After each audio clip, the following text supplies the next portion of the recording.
Hello everyone, welcome back to my YouTube channel. I am Anushka and this video we study about the pillars of human development. क्योंकि इससे जो पिछली videos थी वहां पर हमने पढ़ लिया कि ह्यूमन डेवलपमेंट क्या होता है, कॉन्सेप्ट जो होता है ह्यूमन डेवलपमेंट का वो बिल्कुल अच्छे से पढ़ के आ चुके हैं। इससे जो पिछले वाले जो लेक्चर्स थे उसके अंदर मैंने जो कॉन्सेप्ट जो था ह्यूमन डेवलपमेंट का कि what does human development mean वो पूरे अच्छे से एक्सप्लेन करा। अगर आप लोग वीडियोस नहीं देखे तो एक बार आप वो वीडियोस देख लेना। आज हम पढ़ेंगे पिलर्स ऑफ ह्यूमन डेवलपमेंट।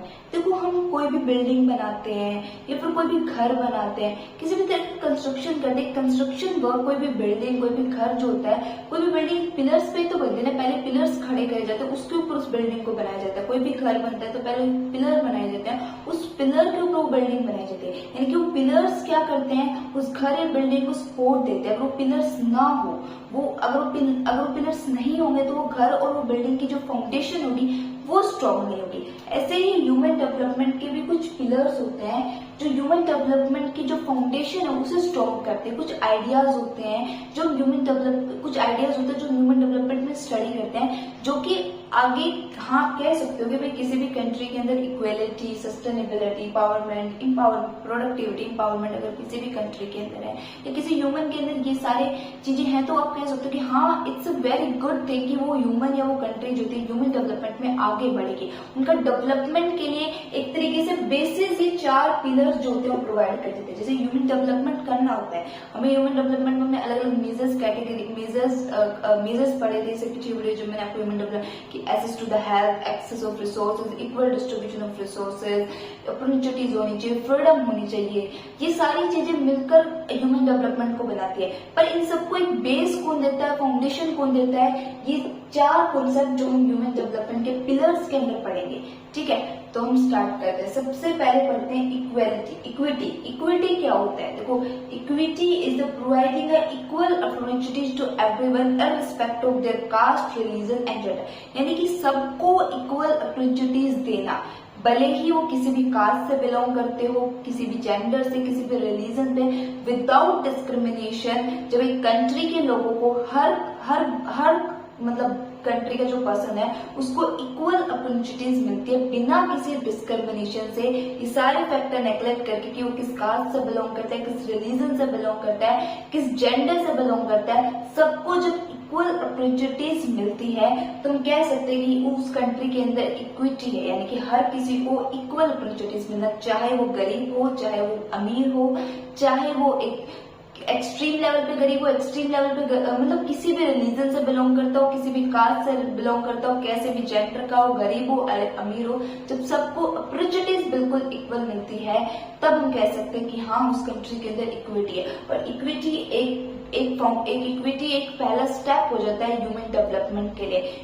जब आप कह सकते हो जब आपके पास इक्वल अपॉर्चुनिटीज होगी तभी तो आप कोई चीज कर पाओगे ना। और अगर आप अपना डेवलपमेंट के लिए सबसे पहले आपके पास अपॉर्चुनिटीज होनी चाहिए और वो अपॉर्चुनिटीज भी इक्वल होनी चाहिए। ऐसा नहीं है कि कंट्री के एक भाग को, एक कंट्री के कुछ लोगों को तो बहुत ज्यादा अपॉर्चुनिटीज मिल रही है, हाँ वो अपना उन रिसोर्सेज का यूज करके अपने लिए अपना खुद का डेवलपमेंट कर लेंगे, पर जिसको नहीं मिल रही वो कैसे डेवलपमेंट करेंगे।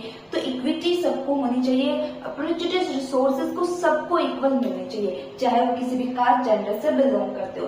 People have an area to grow their talent. देखो, जब पीपल्स के पास इक्वल अपॉर्चुनिटीज होगी, जब उन्हें अपॉर्चुनिटीज मिलेगी, सबको इक्वल मिलेगी, तभी तो अपने टैलेंट को, तभी तो अपने जो उनके अंदर टैलेंट छुपा उसको ग्रो कर पाएंगे। जब आपको कई बार आपको क्या होता है कि पुश की तो जरूरत होती है कि भी हाँ आपके अंदर स्किल है, you have a very good communicator, आपके पास बहुत अच्छी स्किल है, आप बहुत अच्छा कंप्यूटर चला सकते हो, कुछ कंप्यूटर स्किल है, बट आपके पास कंप्यूटर ही नहीं होगा तो वो स्किल का क्या फायदा। आपके पास टीचिंग स्किल्स है बट आपके पास बच्चे नहीं होंगे पढ़ाने के लिए तो स्किल्स का क्या फायदा। तो आपके पास स्किल्स होनी चाहिए, स्किल हो बट उस स्किल का सही तरीके से इस्तेमाल तब होगा जब रिसोर्सेज सबको इक्वल मिलेंगे, अपॉर्चुनिटीज सबको इक्वल मिलेंगी। ठीक है, तो पीपल के पास एरिया होना चाहिए जहां पर वो अपने टैलेंट को ग्रो कर सके। Everyone should have a right to live a meaningful life. देखो, मीनिंगफुल लाइफ का मतलब क्या होता है कि हर किसी के पास एक पर्पस होना चाहिए अपनी जिंदगी को जीने के लिए कि हाँ वो कोई काम क्यों कर रहा है, वो कंप्यूटर क्यों सीख रहा है या फिर वो टीचिंग क्यों कर रहा है, उसका पर्पस होना चाहिए। ऐसा नहीं है कि खा लिया पी लिया, आपके पास फूड है, आपके पास मतलब अच्छा खाने को, अच्छा पीने को, अच्छा पहनने को, ये सारी चीजें होता है, बट अगर आपके पास अपनी लाइफ को जीने का कोई पर्पस नहीं, आप अपनी लाइफ क्यों जी रहे हो, आप अपनी लाइफ में मतलब आप क्यों आए हो, आप मतलब आगे बढ़े जा रहे हो, मतलब आप आगे ग्रोथ करे जा रहे हो, बट आपके पास ग्रोथ का रीजन नहीं है। जैसे मेरे पास रीजन है कि भाई मुझे पढ़ाना है बच्चों को, ऐसे किसी के पास रीजन है कि उसको कंप्यूटर सीखना है। तो आपके पास अपनी लाइफ में पर्पस होने चाहिए। जब आपके पास पर्पस हो गए ना, जब आप एक पर्पस से अपनी लाइफ जियोगे, गोल के लिए जियोगे, ड्रीम्स लोगो गोल, तो आप क्या करोगे, एक मीनिंगफुल लाइफ जियोगे। एक्चुअली वो लाइफ मीनिंगफुल होती है जब आप कोई भी काम करते हो उसके पीछे एक रीजन होता है, ऐसे ही नहीं करते। ठीक है, अपने ड्रीम्स को फॉलो करो क्योंकि उसके पीछे रीजन है, आपको सक्सेस चाहिए, आपको पैसा चाहिए, आप कोई भी चीज करो उसका एक पीछे एक पर्पस, एक रीजन होना चाहिए। तब वैसे जब आप लाइफ जीने लग जाते हो, वैसे एक लाइफस्टाइल में जब जीने लगते हो तो उस लाइफस्टाइल को बोलते हैं कि हर किसी को एक मीनिंगफुल लाइफ जीनी चाहिए। Equity should be present through out the life of the person. देखो मोस्ट इम्पोर्टेंट आप कह सकते हो पॉइंट है इस इक्विटी के कॉन्सेप्ट में कि equity should be present through out the life. Equity जो होनी चाहिए पूरी जिंदगी में प्रेजेंट होनी चाहिए। ऐसा नहीं है जैसे फॉर एग्जाम्पल्स की अगर मैं आपको बात, फॉर एग्जाम्पल जैसे गर्ल्स है, गर्ल्स को एजुकेशन दी जा रही है, 12th लेवल तक तो उनको पढ़ा दिया, 12th क्लास तक उन्हें पढ़ा दिया, बट आगे उनको कॉलेज में जाने के लिए मना कर दिया। यानी कि उनको अपॉर्चुनिटीज दी, उन्हें पढ़ने की एजुकेशन दी, उन्होंने 10th क्लास तक पढ़ा, 12th क्लास तक उन्होंने पढ़ा, बट 12th के बाद क्या, 12th के बाद भी तो वो पढ़ना है ना उनको, 12th के बाद वो कॉलेज करेंगे, कॉलेज के बाद वो कोई जॉब जाएंगे, यानी कि वो अपॉर्चुनिटीज उनसे छीनी। इक्विटी दी उनको कि 12th तक आप पढ़ लो, बट 12th के बाद आप शादी कर लेना है, 12th के बाद आपको पढ़ाई नहीं करा जाएगा, तो क्या हुआ, उनसे उनकी अपॉर्चुनिटी छीन ली गई। तो equity should be present through out, अगर आप education through out the life, अगर आप एजुकेशन दे रहे हो तो पूरा एजुकेशन दो। ऐसा नहीं है कि सिर्फ 12th से पढ़ा के छोड़ दिया उनको कि 12th आपने कर ली अब आप घर बैठ गए, ऐसा नहीं। अगर आप एजुकेशन दे रहे हो तो उनको पूरी दो। इक्विटी दे रहे हो, अपॉर्चुनिटीज, आपने एजुकेशन की अपॉर्चुनिटीज तो दी ना उनको, 12th क्लास तक पढ़ा, उनको मिली, कईयों को तो मिलती भी नहीं, किसी लड़की को मिल रही है तो उसको पूरा देना चाहिए ना। आगे आप उसको कॉलेज में भी पढ़ाओ, उनको जॉब लगाओ, ठीक है। तो इक्विटी आपकी पूरी लाइफ में प्रेजेंट होनी चाहिए। उसके बाद आता है सस्टेनेबिलिटी। देखो सस्टेनेबिलिटी का एक कॉन्सेप्ट हम इन्वायरमेंट से भी कर लेते हैं कि हम पढ़ते हैं सस्टेनेबल डेवलपमेंट। सस्टेनेबल डेवलपमेंट आजकल बहुत फेमस है, हर कंट्री जो होता है अपना डेवलपमेंट एक सस्टेनेबल फॉर्म में करिए, इस तरीके से डेवलपमेंट करिए कि प्रेजेंट जनरेशन के लिए तो रिसोर्सेज हो, साथ में प्रेजेंट जनरेशन रिसोर्सेज को यूज करे बट फ्यूचर जनरेशन के लिए भी अवेलेबल। सेम आपका सस्टेनेबिलिटी यहाँ पर अवेलेबल होता है कि कंटिन्यूटी इन द इक्विटी। जब आपकी इक्विटी में कंटिन्यूटी होती है ना उसको हम सस्टेनेबिलिटी बोलते हैं। मैंने आपको बताया ना कि गर्ल को एजुकेशन दी, उसे 10th 12th तक पढ़ाया और फिर उसको नहीं पढ़ाया, यानी कि उससे उसकी एजुकेशन छीन ली ना, उसकी अपॉर्चुनिटी छीन ली। आपने उसको पढ़ाने दी, आपने 12th तक पढ़ाया, पर बाद में आप उसको कॉलेज नहीं पढ़ा रहे, आप उसे जॉब नहीं करने दे रहे, तो आपने क्या करा, उसकी सस्टेनेबिलिटी छीनी। The continuity in the equity उसको बोलते हैं, आप कह सकते हैं सस्टेनेबिलिटी। यानी कि जो रिसोर्सेज, चाहे वो एजुकेशन हो, हेल्थ फैसिलिटीज हो, एजुकेशन हो, वो फिर वो पूरी मिलनी चाहिए। एज प्रेजेंट जनरेशन के लिए तो अवेलेबल हो, साथ में प्रेजेंट जनरेशन के साथ जो फ्यूचर जनरेशन है उसको भी मिलनी चाहिए। आपने 12th तक पढ़ा, 12th के बाद आपको कॉलेज भी उन्हें पढ़ाना है, उन्हें जॉब भी लगाना है। रिसोर्सेज जो प्रेजेंट जनरेशन आज यूज कर रही है, ऐसे नहीं है जो फ्यूचर जनरेशन आएगी उनके लिए आपने रिसोर्सेज छोड़े नहीं, उन्हें नहीं मिलना चाहिए। जो इक्विटी होनी चाहिए वो बिल्कुल कंटिन्यू होनी चाहिए, वो सारे जनरेशन को मिलनी चाहिए। हेल्थ, एजुकेशन, फैसिलिटीज, रिसोर्सेज पूरी तरीके से मिलने चाहिए, उसमें कंटिन्यूटी होनी चाहिए, एक लेवल पे आके आप छोड़ नहीं दो, ठीक है। The equal opportunities of resources should be available to the all generation। मैंने कहा ना कि रिसोर्सेज की जो रिसोर्सेज होने चाहिए वो सारी ही जनरेशन के लिए अवेलेबल होनी चाहिए। ऐसा नहीं है कि एक जनरेशन ने यूज कर लिया, मैंने यूज कर लिया, आपने यूज कर लिया, बट जो फ्यूचर जनरेशन है कि उसके लिए कोई हेल्थ फैसिलिटीज नहीं है, कोई एजुकेशन फैसिलिटीज नहीं है, किसी भी तरह के रिसोर्सेज है, ऐसा नहीं होना चाहिए। रिसोर्सेज हर जनरेशन के लिए जो होते हैं वो अवेलेबल होनी चाहिए। Country should have enough resources. किसी भी कंट्री के पास जो होने चाहिए वो इनफ रिसोर्सेज होने चाहिए ताकि वो सबकी नीड सेटिस्फाई कर सके। ऐसा नहीं है कि आप प्रेजेंट जनरेशन, आप रिसोर्सेज की बात करोगे, आप फ्यूचर जनरेशन के लिए आप सेव करो रिसोर्सेज, बट आपके पास इतने भी रिसोर्सेज नहीं है कि आप प्रेजेंट में जो लोग रह रहे हो उनकी भी नीड्स ना पूरे कर पाओगे। एक कंट्री के पास इनफ रिसोर्सेज होने चाहिए, एक कंट्री के पास इनफ हेल्थ, एजुकेशन, हर तरह की फैसिलिटीज होनी चाहिए। एक बेसिक फैसिलिटीज तो हर ह्यूमन को एक कंट्री के अंदर मिलनी चाहिए। Basic facilities like health, food, shelter, livelihood, ये तो हर एक ह्यूमन को मिलना ही चाहिए किसी भी कंट्री के अंदर। These are the basic facilities जो कि आप एक गवर्नमेंट की रिस्पॉन्सिबिलिटी होती है एक जो उस नेशन को चला रहा है उसकी रिस्पॉन्सिबिलिटी होती है कि ये सारी चीजें उसकी कंट्री के लोगों को मिलनी ही मिलनी चाहिए। तो आप कह सकते हो कि कंट्री के पास इतने रिसोर्सेज तो होने ही होने चाहिए कि वो अपने लोगों की नीड्स फुलफिलमेंट कर पाए। फ्यूचर जनरेशन की तो छोड़ो, बट एट प्रेजेंट इतनी होनी चाहिए कि प्रेजेंट जनरेशन तो अपनी नीड्स फुलफिल कर पाए, और इतने होने चाहिए कि फ्यूचर के लिए भी बचने चाहिए। ठीक है, दोनों होने चाहिए। प्रेजेंट जनरेशन की रिस्पॉन्सिबिलिटी होती है कि उन्हें रिसोर्सेज को इस तरीके से यूज करना है कि आने वाली फ्यूचर जनरेशन के लिए भी उनके पास रिसोर्सेज हो। आप पानी को आज ही खत्म कर दोगे, आने वाले टाइम क्या, आने वाली जो जनरेशन होगी, क्योंकि पॉपुलेशन में तो कोई स्टॉप नहीं लग रहा, पॉपुलेशन तो बढ़ती जा रही है, बढ़ती जा रही है। तो पॉपुलेशन में तो स्टॉप नहीं है, तो बट स्टॉप किस में हो रहा है, रिसोर्सेज में स्टॉप हो रहा है। जो हमने इससे पहले चैप्टर नंबर 2 पढ़ा था उसके अंदर मैंने आपको बताया था कि अर्थ तो नहीं बढ़ रही, अर्थ का साइज तो सेम ही है, रिसोर्सेज कल जितने थे उतने ही है, बल्कि पॉपुलेशन बढ़ी जा रही है और रिसोर्सेज कम होते जा रहे हैं। तो आपके पास प्रेजेंट जनरेशन की रिस्पॉन्सिबिलिटी होती है कि वो रिसोर्सेज को एक्सप्लॉइट ना करे, बल्कि सेव करे फ्यूचर जनरेशन में, जो आने वाली जनरेशन है उनके लिए रिसोर्सेज को क्या है, बचा के रखे। ये होगा हमारा सस्टेनेबिलिटी।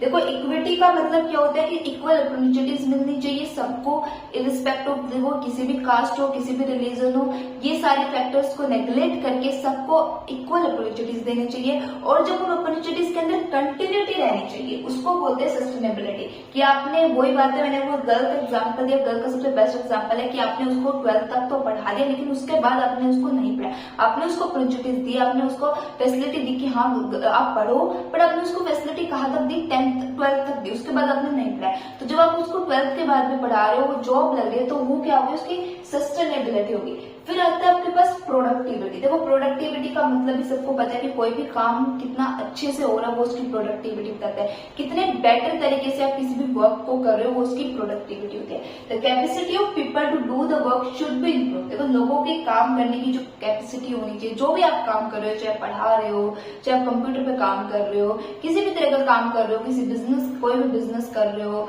कोई इन्वायरमेंट के फील्ड पर किसी भी तरह का आप काम कर रहे हो, इवन अगर आप स्टूडेंट हो, आप पढ़ भी रहे हो, तो आपकी काम करने की क्षमता जो है वो इम्प्रूव होनी चाहिए। आप अच्छा काम करो ताकि आपकी प्रोडक्टिविटी बेटर रहेगा। अगर ह्यूमन कैपिटल, देखो ह्यूमंस, जैसे मैं अगर पढ़ा रही हूँ, लेट्स सपोज मैं मेरा एग्जांपल देती हूँ, मैं टीच कर रही हूँ, अगर मैं अच्छे से नहीं टीच करूंगी तो जो मेरे अंदर स्किल्स, अगर मैं मेरे अंदर टीचिंग स्किल्स है, अगर मैं उस स्किल्स का अच्छे से यूज नहीं करूंगी तो क्या वो उसका कोई फायदा होगा नहीं। प्रोडक्टिविटी होनी चाहिए। आप जो भी काम करो उस काम को प्रोडक्टिविटी तरीके से करो। अगर आपके पास जो भी स्किल है उस स्किल को एक अच्छे तरीके से करो ताकि सामने वाला भी उसका बेनिफिट उठा सके और आपको भी हो सके। अपने काम में प्रोडक्टिविटी होनी चाहिए। देखो, प्रोडक्टिविटी इंप्रूव कैसे होगी, अच्छी नॉलेज से, अच्छी हेल्थ से, अच्छे इन्वायरमेंट से।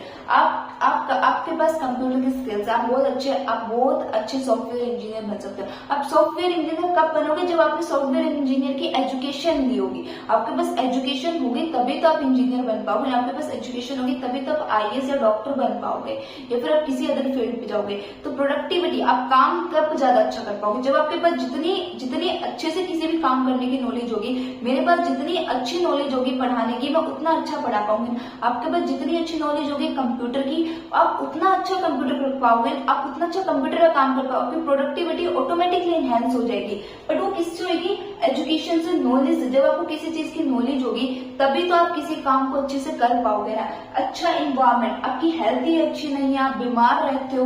अगर मैं बीमार रहूं, मेरी हेल्थ ही अच्छी नहीं, तो मैं रोज वीडियोस कैसे बनाऊंगी, मैं रोज आपके लिए कैसे स्टडी कंटेंट लाऊंगी अगर मेरी हेल्थ ही अच्छी नहीं होगी। तो मेरे पास नॉलेज भी होनी चाहिए, बट मेरी हेल्थ भी अच्छी होनी चाहिए, और मेरे पास इन्वायरमेंट भी होना चाहिए काम करने के लिए। तो प्रोडक्टिविटी का मतलब होता है कि कोई किसी भी काम को करने, अच्छी तरीके से काम करना, वो उस काम की प्रोडक्टिविटी बताता है।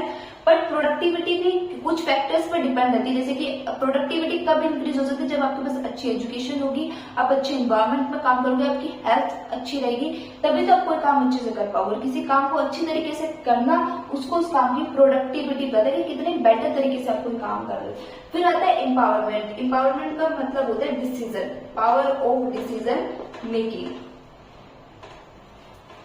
Power of decision making. Empowerment का मतलब होता है पावर ऑफ डिसीजन मेकिंग, यानी कि कोई भी ह्यूमन अपने डिसीजन किस तरीके से ले रहा है, कितने अच्छे तरीके से ले रहा है, वो उसकी एम्पावरमेंट बताते हैं। जैसे कि वुमेन को कहते हैं वुमेन एम्पावरमेंट में फोकस करा जाता है। ये कॉन्सेप्ट आपने कहीं ना कहीं सुना होगा, जरूर सुना होगा, आपने आर्टिकल्स वगैरह पढ़े होंगे। वुमेन एम्पावरमेंट, वुमेन्स को एम्पावर करा जाए। वुमेन एम्पावरमेंट करने का मतलब क्या है कि वुमेन्स को राइट दिया जाए जहां पर वो अपने डिसीजन खुद ले सके, इर्रिस्पेक्टिव ऑफ उनकी फैमिली उनके लिए डिसीजन ले। अगर फैमिली उनके लिए डिसीजन ले रही है, फैमिली में चाहे मम्मी पापा हो, चाहे भाई हो, या फिर फैमिली में छोड़ो कोई और उनके लिए डिसीजन ले रहा है कि वो उनके लिए डिसाइड कर रहे हैं कि आपको किस स्कूल में पढ़ना है, कौन सी फील्ड में जाना है, किस कॉलेज से एजुकेशन करना है, तो वो एम्पावरमेंट नहीं है। वुमेन एम्पावरमेंट जब होगा, वुमेन एम्पावरमेंट पे, मैन एम्पावरमेंट में, किसी भी तरह का एम्पावरमेंट, चाहे आप बच्चे हो चाहे आप बड़े हो, एम्पावरमेंट तब होगा जब आप अपने डिसीजन खुद लोगे। जब आप अपने डिसीजन खुद लेने लग जाते हो तो ऑटोमेटिकली आप एम्पावर हो जाते हो। जब आप आपके डिसीजन किसी और पर डिपेंड नहीं होते, आप अपने राइट्स के लिए खुद लड़ते हो, आपको पता है आपके लिए क्या बेटर है क्या नहीं। जब आप अपने लिए खुद डिसीजन लेके खुद वो काम करते हो तब आप एम्पावर हो जाते हो। तो ह्यूमन डेवलपमेंट के लिए, किसी भी ह्यूमन के लिए, कोई भी ह्यूमन तब डेवलप करेगा जब वो अपने लिए डिसीजन खुद लेगा। अगर उसके डिसीजन दूसरों से इन्फ्लुएंस रहेंगे तो वो कभी भी डेवलप नहीं हो पाएगा। कि यू नो यू बेटर, तो आप अपने लिए अपने डिसीजन अच्छे ले पाओगे। तो ये सारी चीजें देखो आप कौन सा रिलेट भी कर पाओगे। एक ह्यूमन को डेवलपमेंट, देखो एक ह्यूमन है, उसको डेवलप्ड होना है, उसको एक वो कब डेवलप होएगा, जब सबसे पहले तो उसको अपॉर्चुनिटीज मिलेगी, कोई काम करने की अपॉर्चुनिटीज मिलेगी, और फिर वो अपॉर्चुनिटीज उसे छीनी, अपॉर्चुनिटीज मिली मतलब इक्विटी आई और उससे छीनी ना गई, उसके अंदर उसने कंटिन्यूटी काम करा, उसने लगातार उसमें काम करते रहे, उससे वो अपॉर्चुनिटीज छीनी नहीं, तो सस्टेनेबिलिटी होगी। प्रोडक्टिविटी यानी कि वो उस काम को अच्छे तरीके से कर रहा है। सबसे पहले उसको अपॉर्चुनिटीज मिली, उसको कोई भी रिसोर्सेज मिला, उसने उस रिसोर्सेज से अपना काम शुरू करा, उस काम को उसने कंटिन्यू करा और कंटिन्यू करते करते उस काम को प्रोडक्टिव वे में करा, एक अच्छे वे में करा। ऐसे नहीं कि सिर्फ करने के लिए कर गया, प्रोडक्टिव वे में किया, यानी कि उसका एक अच्छा आउटपुट भी निकला, उसको उसके लिए बेनिफिट भी मिला, तो कह रहा हूँ प्रोडक्टिविटी। और एम्पावरमेंट कब आया, जब उसने अपने काम के लिए खुद डिसीजंस लेने स्टार्ट करे। कोई भी बिजनेसमैन होता है, अगर वो अपने डिसीजन तो खुद लेगा ना, उसने बिजनेस स्टार्ट करा, फिर उस बिजनेस में कंटिन्यूटी रही और फिर उस बिजनेस को उसने एक सही तरीके से करा, और उस सही तरीके से करने के बाद उसमें जो कुछ भी उसको डिसीजन लगा कि हाँ वो यहाँ पर इस फील्ड में, इस बिजनेस में, इस फील्ड में ये कर सकता है, उसको यहाँ पर इतना इन्वेस्ट करना चाहिए, इतना नहीं करना चाहिए, इसको अपने कंपनी में रखना है, इसको नहीं करना, जब उसने अपने डिसीजन खुद लिए तब आप कह सकते हो कि हाँ उसने डेवलप करा, अपने आप में डेवलपमेंट हुआ।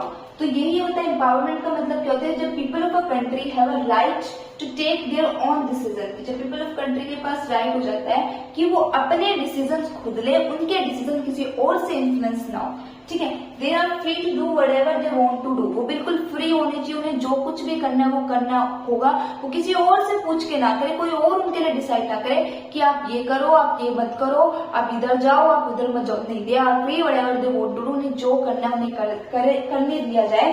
People of the country should have a right to take their life decision, अपनी जिंदगी के डिसीजन खुद ले, अपने डिसीजन खुद ले, दूसरों से इन्फ्लुएंस होकर अपने डिसीजन ना ले। जिस दिन आप अपने डिसीजन खुद लेने लगे, आप किसी और के इन्फ्लुएंस में ना होगे, या फिर आप किसी और की बात ना मान के अगर आप अपने डिसीजंस लोगे, अपनी मर्जी का काम करोगे, तो उस दिन आप जेन्युइनली लेवल पे, आप कह सकते हो उस दिन आप जेन्युइनली लेवल पे आपकी ग्रोथ होगी। ये सारी चीजें ह्यूमन की ग्रोथ में हेल्प करती है। जब ह्यूमन ग्रोथ होगा तो उसका डेवलपमेंट अपने आप हो जाएगा।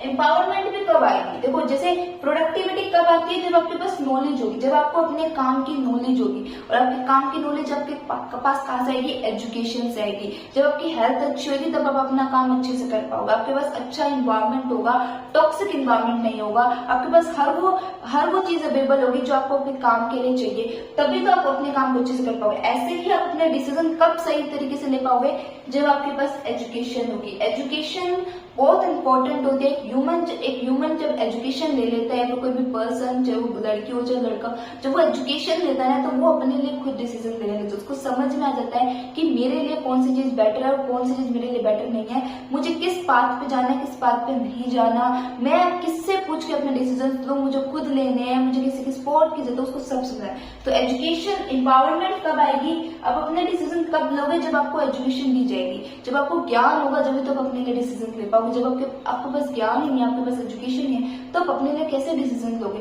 जब आपको किसी चीज का पता ही नहीं, आपको नहीं पता कि फोन कैसे चलाना है, तो आप उसके बारे में अपने उससे रिलेटेड डिसीजन कैसे लोगे। जब आपको पता होगा तभी तो आप ले पाओगे ना। फिर कैपेबिलिटी, आपके अंदर कैपेबिलिटी कितनी है, क्षमता कितनी है किसी भी काम करने की। आपने बिजनेस खोला, आपने अपने बिजनेस की एजुकेशन ली, तभी आप बिजनेस खोल पाए। फिर आपने उस बिजनेस को अच्छे चलाने के लिए क्या क्या डिसीजंस लिए, आपके अंदर कैपेबिलिटी होगी, आपके अंदर क्षमता होगी, जब भी तो आप बेटर डिसीजन, आपके अंदर वो रिस्क टेकिंग कैपेबिलिटी होगी, रिस्क टेकिंग कैपेबिलिटी होगी कि आप अपने बिजनेस में रिस्क लेने के लिए तैयार हो, तभी तो आप कोई फैसला ले पाओगे। ठीक है, तो ये सारी चीजें क्या होती है, जैसे हमने एम्पावरमेंट में देखी कि एम्पावरमेंट भी प्रोडक्टिविटी में देखा कि प्रोडक्टिविटी बेटर कब हो सकती है, अच्छी एजुकेशन से, अच्छी एम्पावरमेंट से, अच्छी नॉलेज से। सेम आपकी एम्पावरमेंट डिसीजन मेकिंग पावर कब अच्छी होगी, जब आपके पास एजुकेशन अच्छी होगी, जब आपके पास कैपेबिलिटी होगी, रिस्क टेकिंग एबिलिटी होगी, आप रिस्क लेने के लिए तैयार होगे, जब भी आप एक सही डिसीजन ले पाओगे, अपने लिए डिसीजन ले पाओगे। तो ये सारे जो चारों ही कॉन्सेप्ट जो हमने 4 पिलर्स पढ़े, ये सारे ही कॉन्सेप्ट जो होते हैं, सारे ही आइडियाज होते हैं, ह्यूमन डेवलपमेंट के तरीके से बेस होते हैं, ह्यूमन डेवलपमेंट को फाउंडेशन देते हैं। अगर ह्यूमन को अच्छी अपॉर्चुनिटीज मिल रही है, अच्छा उनको फैसिलिटी मिल रही है, और वो फैसिलिटी उनको कंटिन्यूटी मिल रही है, और फिर उस काम में वो अच्छी तरीके से वो काम भी करे, और जब वो खुद के लिए डिसीजन है तो ऑटोमेटिकली वो डेवलप होने स्टार्ट हो जाते हैं। तो ये सारे ही इंपॉर्टेंट पिलर्स होते हैं, आप कह सकते हैं एक बेस, एक फाउंडेशन बनाते हैं किसी भी कंट्री के ह्यूमन डेवलपमेंट के लिए। अगर किसी कंट्री के लोगों के पास रिसोर्सेज में इक्वल रिसोर्सेज का डिस्ट्रीब्यूशन इक्वल है, और वो इक्वल डिस्ट्रीब्यूशन के साथ कंटिन्यूटी है उस रिसोर्सेज में, और उस कंट्री का जो ह्यूमन कैपिटल है वो एक सही तरीके से काम कर रहा है, प्रोडक्टिव वे में काम कर रहा है, और डिसीजंस अपने अकॉर्डिंग ले रहा है, सही डिसीजंस ले रहा है, रिस्क लेके काम कर रहा है, तो वो कंट्री का ह्यूमन डेवलपमेंट ऑटोमेटिक, ह्यूमन जो उस कंट्री का है वो डेवलप होगा, और उस कंट्री का अगर ह्यूमन डेवलप होगा तो ऑटोमेटिकली वो कंट्री भी डेवलप हो जाएगी, इकोनॉमिक डेवलपमेंट भी हो जाएगी,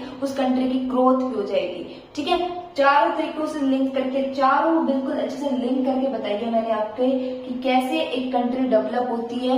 मैंने आपको बताया कि ह्यूमन डेवलपमेंट के पिलर्स होते हैं, ये चीजें इंपॉर्टेंट होती है। किसी भी कंट्री का अगर ह्यूमन डेवलप होगा तो पहले उनको ये सारी चीजें मिलनी चाहिए, अच्छी एजुकेशन मिलनी चाहिए, अच्छी आप कह सकते हो काम करने की अच्छी अपॉर्चुनिटीज मिलनी चाहिए, फिर उसमें कंटिन्यूटी होनी चाहिए, फिर उस काम को अच्छी तरीके से करना चाहिए, खुद के डिसीजन लेने चाहिए। जब सभी एक कंट्री में अगर हर पर्सन इसी तरीके से काम करेगा तो ऑटोमेटिकली उस कंट्री का ह्यूमन डेवलप हो जाएगा, और ह्यूमन डेवलप हो जाएगा तो कंट्री भी डेवलप हो जाएगी।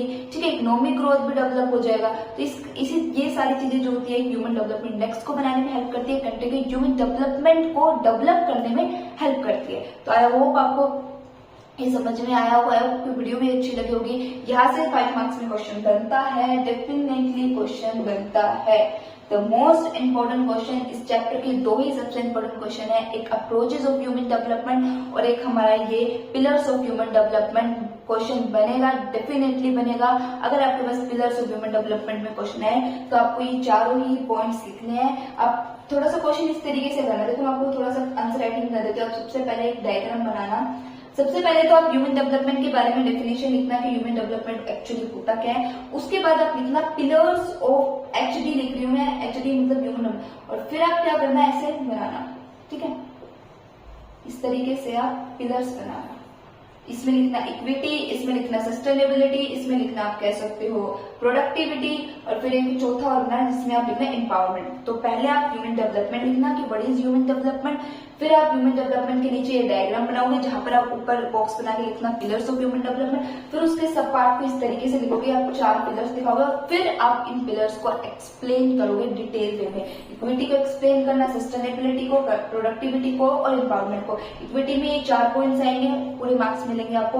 हाँ, इंडिविजुअल लेवल पे भी पूछ सकते हैं आपसे, डिफरेंटली भी पूछ सकते हैं कि 2 मार्क्स में एक्सप्लेन कर दो इक्विटी क्या होता है। क्वेश्चन आता है मेरे एग्जाम में डेफिनेटली आएगा। 2 मार्क्स में भी क्वेश्चन आ सकता है कि सस्टेनेबिलिटी क्या होता है, उसको 2 मार्क्स में एक्सप्लेन कर दो, प्रोडक्टिविटी क्या होता है उसको 2 मार्क्स में एक्सप्लेन कर दो, एम्पावरमेंट को, और ओवरऑल पूरा लॉन्ग क्वेश्चन भी बन सकता है 5 मार्क्स के अंदर, explain the pillars of human development. तो आपको इक्विटी में ये 4 पॉइंट्स लिखने हैं, सस्टेनेबिलिटी में भी 4 पॉइंट्स लिखने हैं, और आप कह सकते हो कि प्रोडक्टिविटी में भी 4 पॉइंट्स लिखने हैं, एम्पावरमेंट में भी आपको लिखना है। पूरा यही आपको आंसर लिख के आना है, पूरे 5 मार्क्स मिलेंगे, एक भी मार्क्स नहीं कटेगा। अगर आप एज इट इज जो मैंने यहाँ पे ब्लैक बोर्ड पे लिखा है वही आप लिख के आते हो। और आई होप आपको वीडियो अच्छी लगी होगी। अगर आपको वीडियो अच्छी लगी तो प्लीज मेरे चैनल को लाइक शेयर कमेंट सब्सक्राइब करना, लाइक शेयर कमेंट सब्सक्राइब करना।